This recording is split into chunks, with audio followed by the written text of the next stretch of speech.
Hello all of you, welcome back to my channel. मैं आज आप लोगों के लिए लेकर आ चुकी हूँ एक कैंडल वैक्स रीडिंग, जिसका टॉपिक रहने वाला है कौन आपसे बहुत प्यार करता है। Who loves you a lot, who loves you a lot. कौन आपसे बहुत प्यार करता है या कौन आपसे सच्चा प्यार करता है। हम उस इंसान का पर्सनालिटी ट्रेट देखने की कोशिश करेंगे, फिजिकल अपीयरेंस उनका देखने की कोशिश करेंगे। We will try to find out their zodiac sign. हम उनका ज़ोडिएक साइन जो होगा वो फाइंड आउट करने की कोशिश करेंगे। ओके उनका क्या प्रोफेशन है या क्या लाइफस्टाइल है उनका, ये चेक करने की कोशिश करेंगे। ओके तो आइए देखते हैं कि कौन है जो आपको बहुत प्यार करता है या सच्चा प्यार करता है। रीडिंग मेल फीमेल दोनों के लिए है, सभी ज़ोडिएक साइंस के लिए है, हर उम्र के व्यक्ति के लिए है, टाइमलेस है। ओके क्योंकि ये एक इंट्यूटिव रीडिंग है, कैंडल वैक्स रीडिंग है, इस वजह से ये एक इंट्यूटिव रीडिंग है। तो हो सकता है किसी के साथ एक्यूरेटली 100% रेजोनेट करे एंड फॉर सम पीपल सिर्फ कुछ परसेंट रेजोनेट करे। तो ओपन माइंडेड होकर सुनिएगा और ज़बरदस्ती खुद को रीडिंग में फिट इन मत कीजिएगा। जितना रेजोनेट होता है उतना ही एक्सेप्ट कीजिए and leave the rest. Okay तो ये एक इंट्यूटिव रीडिंग है, इस बात को ध्यान में रखते हुए आप ये रीडिंग देखिए। ये रही candle and here we have a matchbox. Let's start it. Let me light up the candle. Just a second, viewers. Here we have it.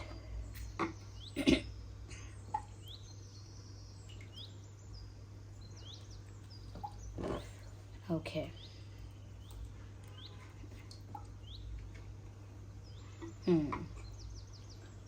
तो देखते हैं कि कौन आपको बहुत प्यार करता है या कौन आपको बहुत सच्चा प्यार करता है। पहली चीज़ जो यहाँ चैनल हो रही है वो ये है व्यूअर्स कि ये कोई ऐसा इंसान है जिसे अकेले में रहना बहुत पसंद है। ही और she is someone who likes to be alone और who choose to be alone. ये कोई ऐसा इंसान है जिसे अकेले में रहना पसंद है, या अकेलापन बहुत अच्छा लगता है, या फिर उसने खुद ही चूज़ किया है कि वो ज़्यादा से ज़्यादा अकेला रहे। तो इनका पर्सनालिटी टाइप थोड़ा इंट्रोवर्ट हो सकता है। ये जो भी आपसे प्यार करते हैं या करती हैं, ये थोड़ा इंट्रोवर्ट इनका नेचर है या इंट्रोवर्ट इनका पर्सनालिटी है। ये ज़्यादा एक्सप्रेसिव नहीं है और बहुत ज़्यादा सोशल नहीं है। ओके इनफैक्ट इस इंसान को सोशल एंजाइटी हो सकती है। मतलब ये बहुत ज़्यादा फ्रेंड्स बनाना, बहुत ज़्यादा इन्वॉल्व होना या बहुत ज़्यादा टॉकेटिव होना, वो सब इनका स्टाइल नहीं है। Okay so they like to be alone, और कहीं ना कहीं आइसोलेशन में इनका रियल इमोशन एक्सप्रेस हो पाता है, या आइसोलेशन में जो रियल में ये फील करती हैं या करते हैं वो बाहर आ पाता है। ओनली इन आइसोलेशन, इसका मतलब ये है कि जब भी ये व्यक्ति अकेले हैं तभी इनकी सच्चाई, इनकी रियल सेल्फ जो है वो बाहर आएगी। अदरवाइज लोगों के सामने, in front of other people, इनके हाव भाव से, इनके बिहेवियर से कोई कुछ भी पता नहीं लगा सकता। इतने सिक्रेटिव और इतने इंट्रोवर्ट है। ओके तो इन्हें भीड़, बहुत ज़्यादा ग्रुप्स और बहुत ज़्यादा क्राउड और बहुत ज़्यादा गैदरिंग, ये उनको नहीं पसंद। ना ही ज़्यादा सोशलाइज करना पसंद है, ना ही बहुत ज़्यादा फ्रेंड्स बनाना अच्छा लगता है। Okay they don't like making lot of friends. Yes viewers, मुझे यहाँ पर ऐसा लगता है कहीं ना कहीं आपका इस इंसान के साथ एक इक्वेशन रहा है। ओके एक इक्वेशन रहा है, अब चाहे वो फ्रेंडशिप का इक्वेशन रहा हो या फिर चाहे एक रोमांटिक इक्वेशन रहा हो, लेकिन आप लोगों का एक तालमेल पहले रहा है। और मुझे लगता है बिकॉज ऑफ सम मिसअंडरस्टैंडिंग और बिकॉज ऑफ सम मुझे मिसअंडरस्टैंडिंग बड़ा कारण लगती है। एक मिसअंडरस्टैंडिंग की वजह से सिचुएशन में कुछ इशू क्रिएट हुआ एंड देन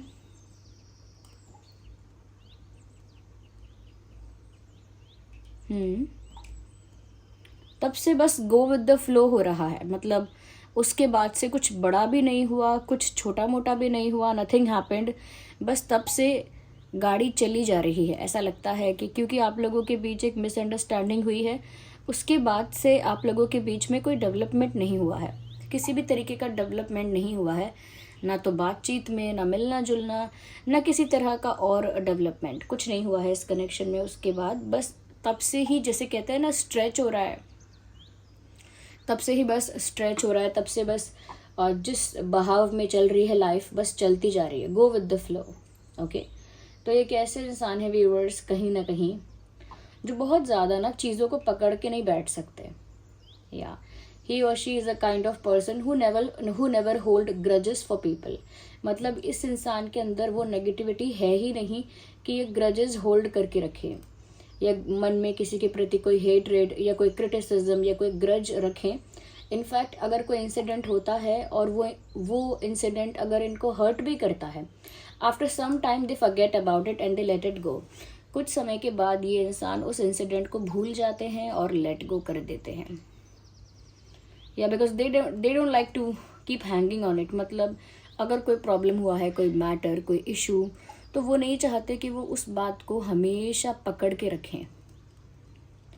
तो इनकी वो आदत ही नहीं है। तो अगर आप इनको थोड़ा समझना चाहते हैं कि कौन है जो आपसे बहुत प्यार करती है या करता है, ये कोई ऐसा ही इंसान है जो सिचुएशन को बहुत ज़्यादा पकड़ के नहीं रख सकता। They leave it and they let it go. वो उसको लेट गो कर देते हैं। इंट्रोवर्ट हैं बट उसके साथ साथ काफ़ी इमोशनल हैं, और इनका इमोशन कभी भी पब्लिक में या कभी भी लोगों के आगे शो नहीं होता है। दे क्राई इन अलोन और दे क्राई इन आइसोलेशन।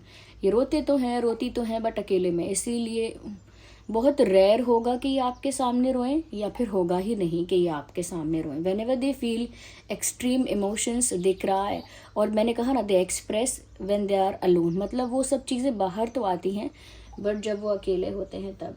अगर लाइफस्टाइल की बात करें, जैसे ड्रेसिंग सेंस है या उठना बैठना है, बहुत ही ऑर्डिनरी, कुछ एक्स्ट्रा एग्जैजरेटेड या कुछ ओवर द टॉप कुछ नहीं है कि भाई आउटफिट्स या ड्रेसिंग सेंस कुछ ऐसा है जो बहुत ही ज़्यादा लग्जूरियस है, बहुत ज़्यादा आउटस्टैंडिंग है, बहुत ज़्यादा आउट ऑफ द बॉक्स है। ऐसा कुछ नहीं है। नॉर्मल कैजुअल ड्रेसिंग सेंस है, ऑर्डिनरी लोगों की तरह, just like other ordinary people. कहीं ना कहीं जो इनकी चॉइसेस है लाइफ में, वो भी बहुत एक्स्ट्रा ऑर्डिनरी नहीं है, वो भी बहुत सिंपल एवरेज बेसिक चॉइसेस हैं। चाहे वो चॉइस कोई खाने की चीज़ की चॉइस हो, या किसी जगह घूमने जाना है तो वैसी चॉइस हो, या कोई they have very simple basic type of preferences. और सबसे ज़्यादा मैं उनके ड्रेसिंग सेंस की बात करूँ तो बहुत ही ऑर्डिनरी टाइप का, कैजुअल टाइप का, बेसिक टाइप का इनका ड्रेसिंग सेंस है। नथिंग मच फैशनेबल, कुछ ज़्यादा फैशनेबल, ज़्यादा लग्जरियस या ज़्यादा ट्रेंडी नहीं है कि ट्रेंड के हिसाब से उनका फैशन है या बहुत अलग कुछ स्टाइल है, ऐसा नहीं है। या इस इंसान की लाइफ में काफ़ी बार काफ़ी झटके लग चुके हैं।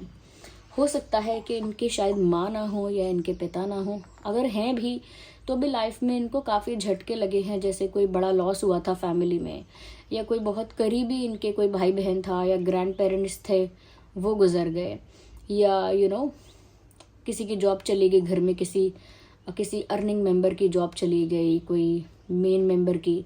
कुछ ऐसे झटके जो बचपन में भी लगते हैं तो भी इंसान को बहुत अफेक्ट करते हैं। जैसे प्रॉपर्टी को लेकर घर में ही कोई डिस्प्यूट हो गया। मतलब धक्के बहुत लगे हैं इनको, और काफ़ी ज़्यादा इनकी लाइफ में ड्रास्टिक मोमेंट्स आए हैं। हो सकता है आपसे पहले इन्होंने किसी को डेट किया हो, वहाँ पर भी इन्हें धक्का लगा है। फैमिली की तरफ से या रिलेटिव्स की तरफ से भी कोई ना कोई एक सेटबैक देखने को मिला, एक धक्का लगा, एक शॉक मिला है, एक ड्रास्टिक चेंज आया है।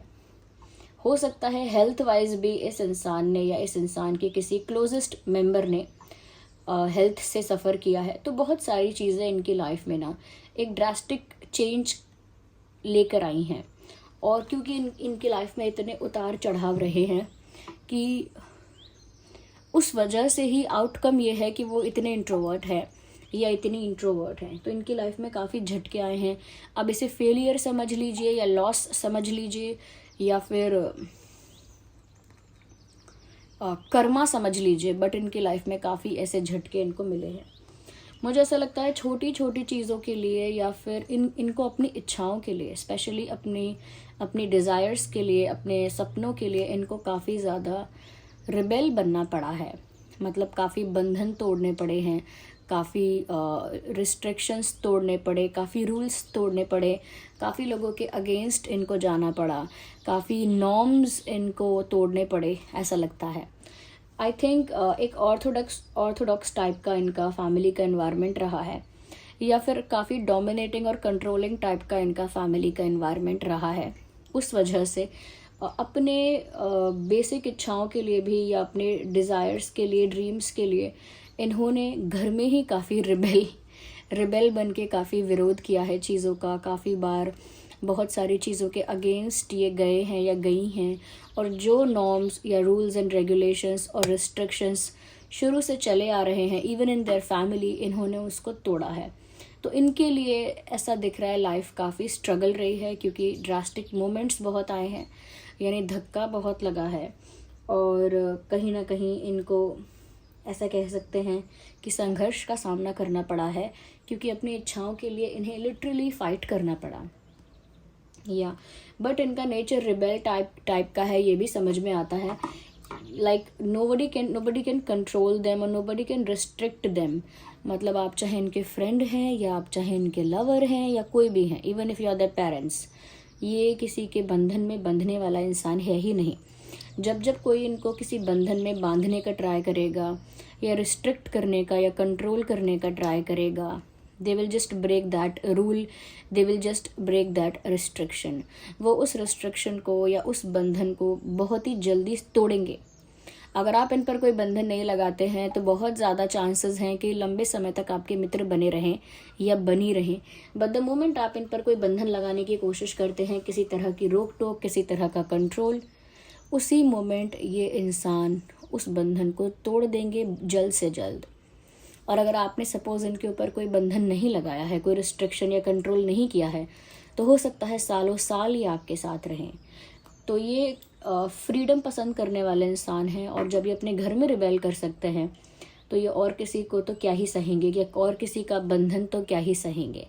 सो ये आपको प्यार करते हैं बहुत ज़्यादा, that is true, but they can not be restricted, और they can not be limited to some extent. मतलब इनको नहीं रोक टोक सकते या नहीं कंट्रोल कर सकते। जो भी इनको कंट्रोल करने के इंटेंशन से इनके पास आएगा, उसको हमेशा डिसअपॉइंटमेंट होगी।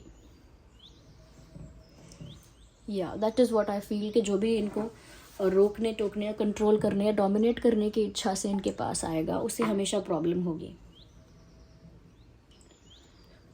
अगर ये मेल हैं, अगर आप किसी मेल के लिए देख रहे हैं, then definitely they have a moustache. इनकी मूछ है, अगर थोड़ी थोड़ी सही तो थोड़ी थोड़ी है, ज़्यादा रखते हैं, मतलब इफ़ मोर देन दैट तो ज़्यादा भी हो सकती है, but they have a Moustache. कई लोग होते हैं ना कि मूछ प्रॉपरली नहीं रखते, बट थोड़ा थोड़ा लाइटली दिखता है मुस्टैश के है। ऐसे लाइटली भी हो सकता है, थोड़ा हैवी भी हो सकता है, बट दे हैव इट। तो अगर किसी मेल के लिए आप देख रहे हैं, दे हैव मुस्टैश, मुझे ऐसा लगता है।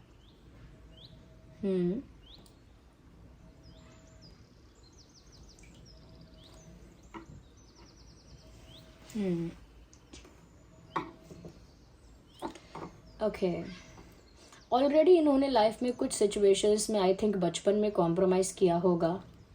Now they don't want to compromise in anything. ऐसा लगता है अब किसी भी चीज़ में इनको कॉम्प्रोमाइज़ नहीं करना है। आई थिंक पहले इन्होंने ज़िंदगी में काफ़ी कॉम्प्रोमाइज़ किया है, और उसके बाद सच में इरिटेट होकर ये इंसान अब कोई भी कॉम्प्रोमाइज़ नहीं करना चाहते हैं। In fact they are very real. मतलब इनकी पर्सनालिटी इन एंड आउट काफ़ी रियल है। मतलब ये फेक चीज़ें नहीं करेंगे, या फेक कोई जेस्चर नहीं करेंगे, या फेक कुछ प्रिटेंड नहीं करेंगे। ओके, क्योंकि किसी भी तरह के झांसे में या किसी भी तरह के भ्रम में किसी को नहीं रखेंगे।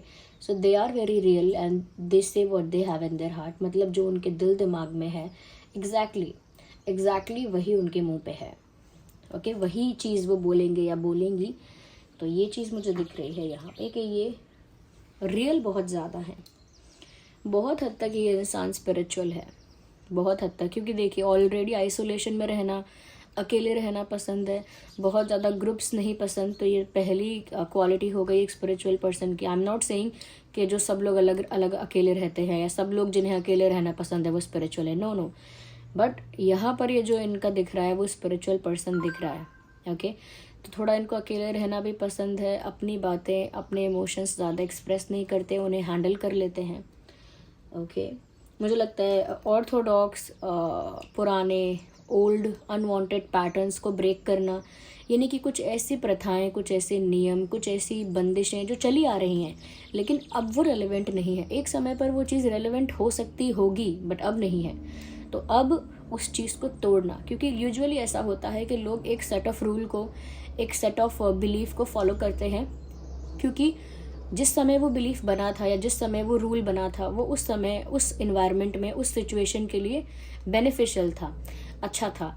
बट इन फ्यूचर अगर वो अब इतना बेनिफिशियल नहीं है या फेवरेबल नहीं है, तो कोई तो होना चाहिए ये कहने के लिए कि अब ये इररिलेवेंट है, अब इसे मानने की ज़रूरत नहीं है। तो किसी और के अंदर वो करेज नहीं है लेकिन इनके अंदर है। ये करेज किसी स्पिरिचुअल इंसान के अंदर ही होता है। उसको इतनी नॉलेज होती है, उसे इतना विजडम होता है कि वो बोल सके कि अब ज़रूरत नहीं है इस चीज़ की। वरना दूसरे लोग ऐसे नॉर्म्स को तोड़ने से डरते हैं, अरे ये नियम तोड़ दिया तो नाराज़ हो जाएंगे भगवान या देवता या देवियाँ या कोई और शक्तियाँ, हमारे पितृ, हमारे एंसेस्टर्स, दिस दैट, या फिर कोई नहीं तो सोसाइटी नाराज़ हो जाएगी कि हमने ये जो हमने चलन है ये तोड़ दिया है। बट जो स्पिरिचुअल पर्सन होता है कहीं ना कहीं वो फ्लैग बेरर होता है, चेंज का रिफॉर्म लेकर आता है क्योंकि उसको उतनी नॉलेज, उतना विजडम होता है। तो मैं ये देख सकती हूँ इसीलिए इन्होंने इतने पैटर्न्स को और इतने नॉर्म्स को तोड़ने का सोचा है, रिबेल बनने का सोचा है, because they are spiritual somewhere, और कहीं ना कहीं इनकी जो स्पिरिचुअल विजडम है वो इनके अंदर है। तो आप माने या ना माने लेकिन ये इंसान स्पिरिचुअल है। अब ये मत सोचिएगा कि ये स्पिरिचुअल है तो अपने रिलीजन के अकॉर्डिंग ये बहुत ज़्यादा पूजा पाठ करते हैं या बहुत ज़्यादा प्रेयर्स करते हैं, दिन में 10 बार करते हैं, 5 बार करते हैं, 4 बार करते हैं, नो। या बहुत ज़्यादा मंदिर जाते हैं, बहुत ज़्यादा अलग रिलीजियस प्लेसेस पर जाते हैं, नो। उस तरह के स्पिरिचुअलिटी की बात नहीं हो रही है। जो रियल में अंदर से स्पिरिचुअल है, जिसको लाइफ का मीनिंग समझ में आता है, जिससे पर्पस समझ में आता है, उस स्पिरिचुअल पर्सन की बात हो रही है। ये जो एक्टिविटी करते हैं सब कि यहाँ जाकर कुछ करेंगे, वहाँ जाकर कुछ करेंगे, बट वो नहीं समझ पाते कि असली पीस और असली जो ट्रुथ है वो अपने अंदर ही आपको मिलेगा। और कई भजन में भी कहते हैं ऐसा लोग कि आपने जगह जगह ढूंढा लेकिन भगवान आपके अंदर ही मिले आपको एंड में। तो कई गीत और कई भजन ऐसे बने हैं जो इस तरफ इशारा करते हैं कि प्रभु आपको आपके भीतर ही मिलते हैं। ओके, तो ये इंसान स्पिरिचुअल है, आई एम श्योर। ओके, इनका ऑरा बहुत ज़्यादा हाई है, बहुत स्ट्रॉन्ग है। मतलब इनको देखने से ही पता लगेगा कि इनकी पर्सनालिटी में कुछ यूनिक है, कुछ डिफरेंट है। यस अगर आप इन्हें पहचानने के लिए और देखना चाहते हैं तो इनका जो कॉम्प्लेक्शन है, यानी कि स्किन कॉम्प्लेक्शन जो है वो बहुत ज़्यादा डस्की या डार्कर साइड नहीं है। हो सकता है थोड़ा ब्राइटर साइड हो, थोड़ा या ब्राइटर साइड ज़्यादा है, डस्की और डार्क साइड नहीं है ज़्यादा, ब्राइटर साइड ज़्यादा है इनका जो कॉम्प्लेक्शन है। यस ये दिखने में ही ऐसा लग सकते हैं कि इनकी उम्र 18 है या 20 है या 25 है या 30 है या जो भी है, 35 है, 40 है, वॉट एवर इट इज़। दिखने में लग सकता है कि इनकी एज इतनी तो है, इतनी ज़्यादा है, मतलब बड़े हैं, मैच्योर हैं, अडल्ट हैं, दिखने में ऐसा लगेगा। लेकिन इनका जो सोल है वो बिल्कुल बच्चों जैसा ही है। मतलब छोटी छोटी चीज़ों को देखकर स्माइल करना, जैसे बटरफ्लाइज को देखकर खुश हो जाना, बलून्स को देखकर खुश हो जाना, इंद्रधनुष देख लिया तो फेस पर एक स्माइल आ गई। तो चाहे कितने भी बड़े हैं लेकिन इन छोटी छोटी चीज़ों को देखकर इनके फेस पर एक चमक आती है। तो उससे पता लगेगा कि इनकी जो सोल है ना वो बच्चों की तरह इनोसेंट है, इनोसेंस है इनकी सोल में, यानी पवित्रता है उस तरह की। यस तो ये इस टाइप के इंसान हैं। इनकी आंखें बहुत बड़ी बड़ी नहीं हैं, they don't have such big eyes, बड़ी आंखें नहीं हैं। अब अगर वो महिला हैं, स्त्री हैं या कोई पुरुष भी हैं और काजल वगैरह लगाकर कुछ मेकअप करके थोड़ा बड़ा दिखाते हैं अपनी अपनी आँखों को बड़ा दिखाते हैं या फोटोज़ में या कहीं, तो वो मैं नहीं कह सकती, बट रियल नेचुरल आइज़ जो हैं इनकी वो बड़ी नहीं है ज़्यादा। ओके इनका ज़ोडिएक साइन हो सकता है टॉरस, वर्गो, कैप्रिकॉर्न, आपका भी हो सकता है।